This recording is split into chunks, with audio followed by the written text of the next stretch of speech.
সুতরাং এই ধরনের নায়ের যারা ক্যাম্পেইন করবে, বাংলাদেশের নাগরিকরা তাদেরকে লাল কার্ড দেখাবে, তাদের ঠিকানায় বাংলাদেশে হবে না।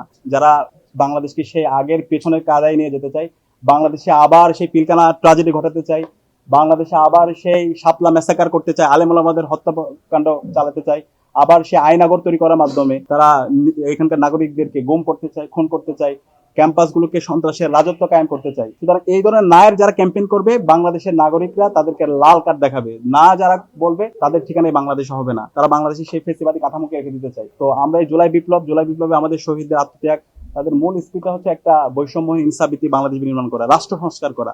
তো এই রাষ্ট্র সংস্কার করার জন্য গণভোট অবশ্যই হাতে সিল মারতে হবে এবং বিজয়ী করতে হবে। এবং সে জায়গায় ফেসিবাদ বিরোধী আমরা যারা আছে, আমরা সবাই আশা করছি ঐক্যবদ্ধভাবে এই ক্যাম্পেইন করে আমাদের রাষ্ট্র সংস্কারের যে প্রক্রিয়া, সেই প্রক্রিয়া আমরা সবাই পরস্পরকে সহযোগিতা করব।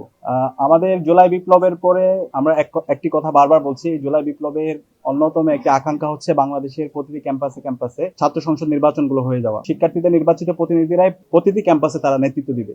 তো সে আলোকে আমরা ইতিমধ্যে বাংলাদেশের 5টি ক্যাম্পাসে শিক্ষার্থীদের প্রতিনিধি নির্বাচন সুষ্ঠুভাবে সম্পন্ন হতে দেখেছি। ইতিমধ্যে ঢাকা বিশ্ববিদ্যালয় কেন্দ্রীয় ছাত্র সংসদ জাকসু, রাকসু এবং সর্বশেষ যোগসু নির্বাচন সুষ্ঠুভাবে সম্পন্ন হয়েছে। এবং এই নির্বাচনের মাধ্যমে বাংলাদেশের প্রত্যেকটা প্রান্তরে আমরা চমৎকার কিছু বার্তা দিতে পেরেছি।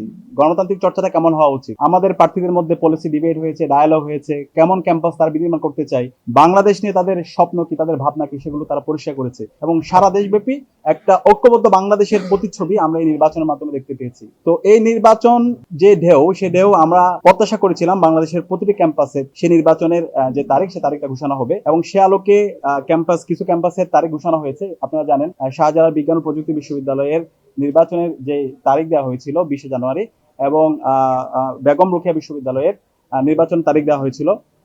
সেই তারিখ ইতিমধ্যে নির্বাচন যেন সঠিক সময় না হয়, সেটার জন্য বিভিন্ন ধরনের আমরা অপপ্রয়াস দেখতে পেয়েছি।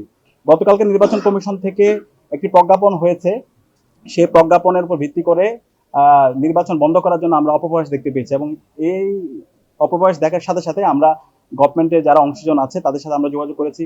শাহজালাল বিজ্ঞান প্রযুক্তি বিশ্ববিদ্যালয়ের ভিসি থেকে শুরু করে প্রশাসনের সাথে আমরা কথা বলেছি। এবং আজকে সর্বশেষ নির্বাচন কমিশন এসেছি। আজকে নির্বাচন কমিশনার এবং সচিবের সাথে আমাদের ফলপ্রসূ আলাপ হয়েছে।